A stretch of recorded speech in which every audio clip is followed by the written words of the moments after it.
ये चौथा जो प्रयास कीजिएगा, यानी आज की वर्कशीट का चौथा क्वेश्चन, और स्वयं प्रयास कीजिएगा। दूसरा उदाहरण बहुत इंपॉर्टेंट है।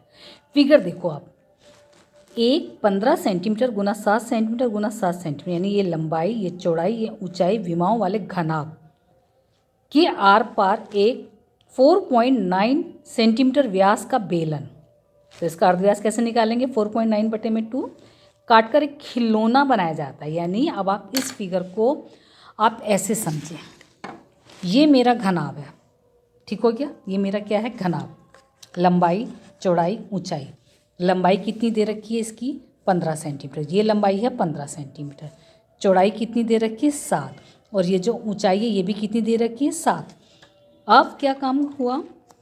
इसके अंदर से हमने लकड़ी को निकाला। ये लकड़ी थी, सॉलिड लकड़ी थी, ये ठोस लकड़ी थी। फिर हमने क्या काम करा? ठोस लकड़ी थी तो हमने इसमें से चाकू से या जिस किसी भी तरीके से हमने इसमें से एक शेप निकाली। वो शेप कौन सी थी? बेलनाकार। ये देख रहे हो ना, ये देखिएगा, ये ठीक है ना, ये बेलनाकार। ये देख रहे हो, मानो लकड़ी का बुरादा दिख रहा होगा आपको, ठीक है ना। ये हमने क्या काम करा? हमने इस तरह से हमने एक बेलनाकार शेप थी, उसको हमने उतनी लकड़ी हमने देखो इस घराम में से हमने क्या काम करा? ये निकाल दी।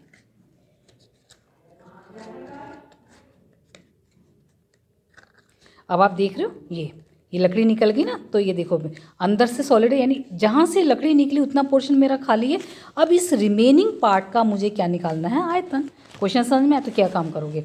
घनाभ का आयतन निकाला, माइनस में जो ये बेलन है, ये बेलन का आपको व्यास दे रखा 4.9, तो आर निकल जाएगा। और इसकी बेटा ऊंचाई कितनी होगी? जितनी मेरी इस घनाभ की लंबाई है तो वो इसकी ऊंचाई हो जाएगी।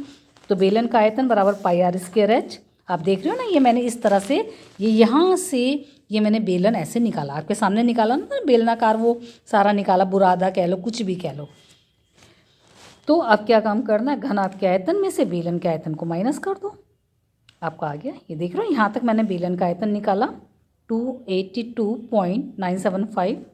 और क्योंकि मेरी थर्ड डिजिट 5 है तो मैं इसको, या मैंने इसको राउंड फिगर में कर लिया 283, ठीक है ना, 283 लगभग। और फिर इसके बाद खिलौने का आयतन कितना निकला? घनाभ का आयतन माइनस में बेलन का आयतन। ये आपका आंसर। मुझे उम्मीद है बेटा ये सारा आपको इस एक्टिविटी से बहुत अच्छे से चारों क्वेश्चन समझ में आएंगे। और ये चारों की चारों क्वेश्चन बेटा बहुत इंपॉर्टेंट हैं। अगर एग्ज़ाम में आते हैं तो ये पक्का 4 नंबर के आएंगे, ठीक है बेटा।